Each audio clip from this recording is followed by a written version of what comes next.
ball is thrown vertically upward at t equal to 0 from the ground. Find height of the position from ground if passes through a position a at t equal to 6 and t equal to 10.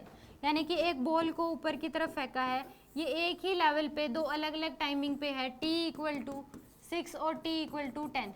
एक बार ऊपर जा रही है तो t equal to 6 पे है, दोबारा से वापस नीचे की तरफ आ रही है तो t इक्वल टू 10 पे है. इस लेवल की ग्राउंड से हाइट बतानी है क्या होगी. तो इसके लिए फॉर्मूला होता है h equal to G t1 t2 by में 2. तो g की वैल्यू है 10, t1 की वैल्यू दे रखी है 6, t2 की वैल्यू 10 डिवाइड बाय में 2. तो आंसर आ जाएगा आपके पास 600 डिवाइड बाय में 2, यानी कि आंसर आएगा 300. t1 की वैल्यू 6 है, ठीक है, 300. आंसर कितना आ जाएगा 300 मीटर.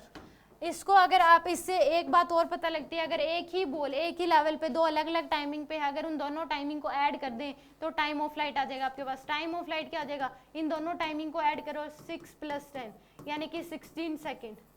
यानी कि ऊपर जाने का टाइम और वापस ग्राउंड तक आने का टाइम जो है वो कितना होगा इसका 16 सेकेंड. और टाइम जाने का टाइम और आने का टाइम दोनों क्या होते हैं, इक्वल होते हैं. तो इसका जाने का टाइम क्या होगा 8 सेकेंड, आने का टाइम भी क्या होगा इसका 8 सेकेंड. तो टाइम ऑफ लाइट का फॉर्मूला होता है 2u/g. Time of light 16 into में 2 इंटू में u डिवाइड बाई जी. तो 16 इंटू में g की वैल्यू 10 डिवाइड बाय में ये 2 नीचे आ जाएगा, इक्वल टू क्या आ जाएगा u. तो u की वैल्यू क्या आ जाएगी आपके पास 80 मीटर पर सेकेंड. u की वैल्यू क्या आ जाएगी 80 मीटर पर सेकेंड. g की वैल्यू 10, इधर मल्टीप्लाई में कर दिया 2 को डिवाइड में, तो u की वैल्यू आ गई आपके पास 80 मीटर पर सेकेंड. इसकी प्रोजेक्शन वेलोसिटी क्या होगी 80 मीटर पर सेकेंड.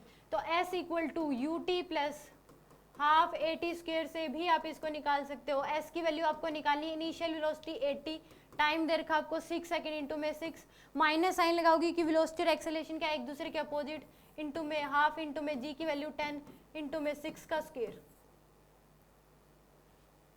480 माइनस 180, तो आंसर आ जाएगा 300 metre. This is the answer. D option is the correct option.